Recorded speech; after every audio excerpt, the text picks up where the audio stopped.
Hello, techies. Welcome back to my channel again. This is Tony. Good morning to everyone.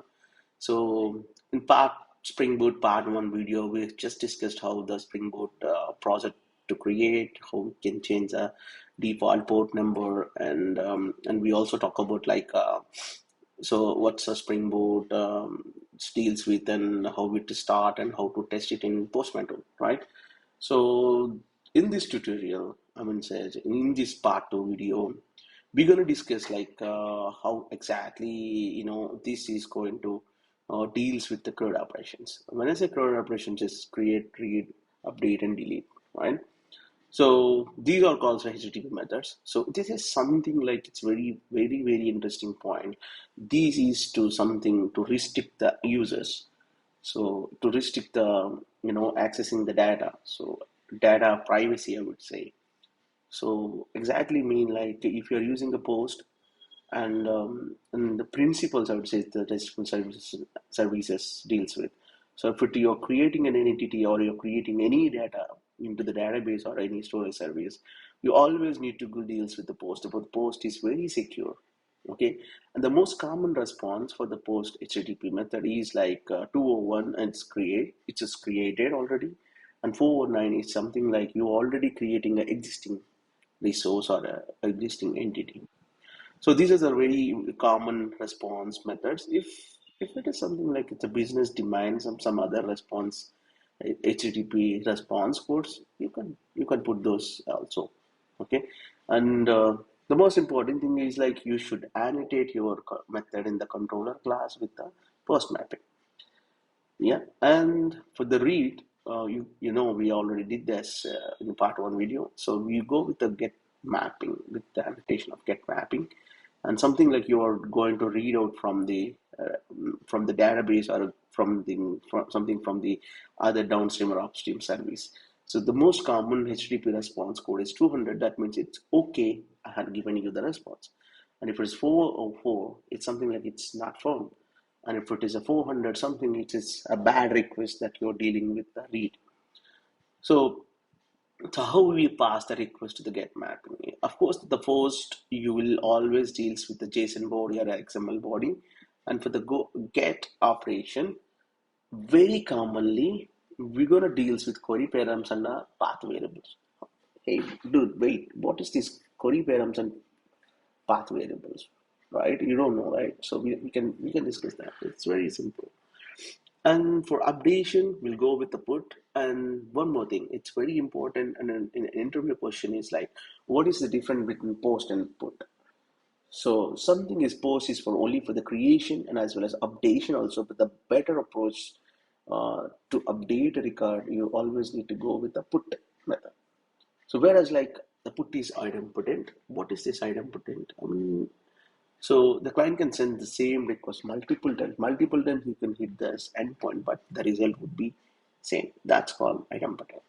Apart from that, you can have a put mapping at the rate put mapping annotation, and these are the common HTTP response codes for 200, 204, and yeah. And the next is like delete. It's something like the name implies says like you're gonna delete some record or some entity from the database or something like you're telling to the end and downstream service upstream to deletes some entities or records in the backend. The most common response codes again is 200, 204 is a no content, 202 is accepted. Sometimes, like few times, probably they use 202 to deals with the queued, asynchronous request. What's this asynchronous and everything? I can give you the proper example for the asynchronous in my upcoming videos. Okay, and uh, and of course, like the annotation with the at the delete mapping. That's all about the theoretical knowledge. Maybe we're getting bored about the theoretical, but of course we need some theoretical knowledge to understand the programming. Okay, one more thing. I had given my GitHub repository. You are in the description box. You can get over that, and for the document, you can go inside this docs folder and get this the docs document for your reference to. So I would like to ask you guys like just download, clone it, this one or fork this project into your local repo. and use it in your local in Eclipse tool or IntelliJ or STS. So in my all Spring Boot videos, I'm going to use this project, and we can expand this project to support all level of concepts in Spring Boot and AWS. Okay, well, all set. Let's jump into the program now. So when it comes to the program, so I had written like this: getting map high, post mapping high, put mapping high, delete mapping high. All these are called as context path. Okay, believe me, this is the context path, and you can always choose to keep a root context path on top of this REST controller also. But for now, I'll keep it very simple, like context path. When you see this, all the context path is starts with slash high. So this is something like a naming convention of REST services. I intentionally put this slash high because when you're dealing with a major project like updation of employee service or student details or whatever, banking details, or so the service controller name and this context path should be very equivalent. Like if you're dealing with the employee, we got then slash employee. So that's all. So you should not tell about what this service is going to do, what this endpoint is going to deal with.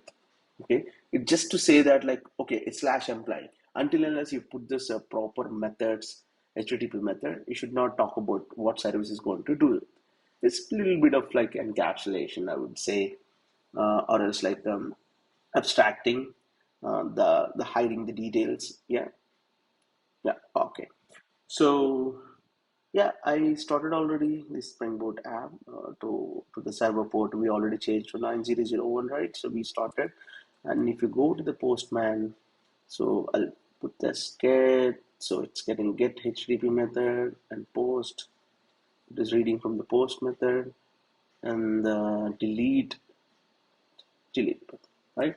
So that means our program is working like properly. So it is returning all this stuff.